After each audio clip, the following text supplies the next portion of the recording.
आज अहोंची फर्माईश होती की त्यांना बटाट्याची भाजी खायची होती आणि आज काय घरामध्ये नॉनव्हेज बनवलेलं नव्हतं कारण संध्याकाळी जायचं होतं आम्हाला बाहेर जेवण करायला. त्याच्यासाठी सकाळी मस्त बटाट्याची भाजी, बाजरीची भाकरी असं जेवण बनवलं होतं. मस्त पोटभर जेवण केलं. दुपारची जी काही घरातली कामं होती ना ती सगळी करून घेतली.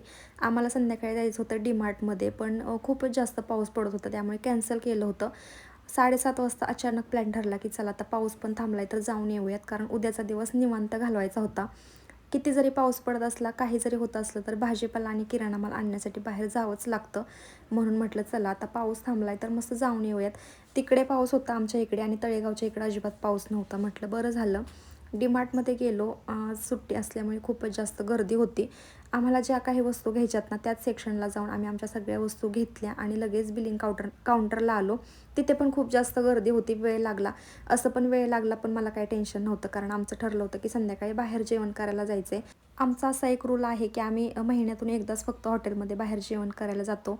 बाकी ज्या गोष्टी असतात ना, वडापाव, समोसा वगैरे, ते मधून चालूच असतं, पण हॉटेलमधलं जेवण फक्त महिन्यातून एकदाच करायला जातो.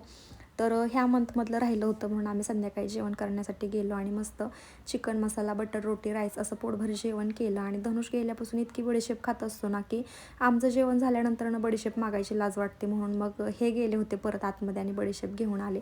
घरी येताना आईस्क्रीम आणलं होतं. मग तिघांनी पण एकत्र बसून मस्त आईस्क्रीम एन्जॉय केलं. तर असा होता आमचा आजचा दिवस. भेटूयात उद्याच्या व्हिडिओमध्ये. तोपर्यंत बाय बाय.